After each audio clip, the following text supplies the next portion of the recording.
Hello friends, welcome to my channel. Friends, आज के इस वीडियो को स्टार्ट करने से पहले मैं नए आने वाले यूज़र से रिक्वेस्ट करूंगी कि वो हमारे चैनल को जल्दी से सब्सक्राइब करके बेल आइकन के बटन को दबा दें। आज मैं आपको एक ऐसी रेमेडी बताऊंगी जिसके यूज़ करने से आपके टीथ की जो सेंसिटिविटी है, मीन्स जब भी आप कुछ खाते हैं तो आपको दांतों में ठंडा या गर्म जो लगता है और उसकी वजह से आपको दर्द महसूस होता है, तो आज मैं आपको इसका टोटका बताऊंगी। ये आपको डायरेक्ट फील होता है जब भी आप कुछ खाते हैं, गरम या ठंडा, तो ये डायरेक्ट टीथ पे जाके आपके इफ़ेक्ट करता है। सो इसके लिए मैं आज जो आपको रेमेडीज़ बताऊंगी उसको यूज़ करने से आपकी ये प्रॉब्लम सॉल्व हो जाएगी। बहुत से लोग जो हैं आजकल इस परेशानी में मुब्तला हैं और उनको ये बहुत ज़्यादा इशू होता है, चाहे गर्मियाँ हो या सर्दियाँ हो, उनको सेंसिटिविटी का इशू रहता है।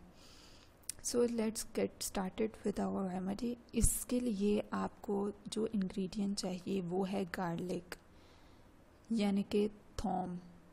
1 पीस लेना है। देन आपने उसको छील के उसके साथ 2 to 3 drops of water add करने हैं।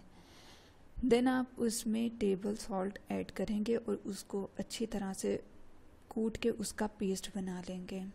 अब आप इसको अप्लाई करेंगे डायरेक्टली अपने इफ़ेक्टिव टूथ पे। उसके बाद आपने इसको कुछ टाइम के लिए छोड़ देना है। देन जब आप इसको छोड़ देंगे फिर आप इसको वार्म साल्ट वाटर से रिमूव करेंगे।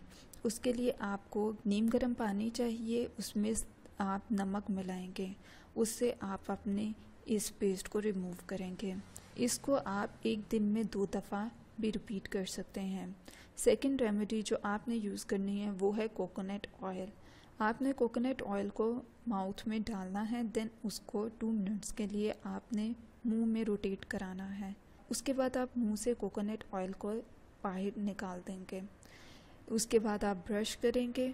आप इसको डेली यूज़ कर सकते हैं। कोशिश करें कि सुबह मॉर्निंग में इसको करें। ये बहुत ही बेस्ट और इफ़ेक्टिव रेमेडी है। सो दोस्तों, ये थी आज की हमारी 2 टिप्स सेंसिटिविटी के लिए। सो मज़ीद वीडियोस और होम रेमेडीज़ के लिए हमारे चैनल को सब्सक्राइब करके बेल आइकन के बटन को प्रेस करना ना भूलें।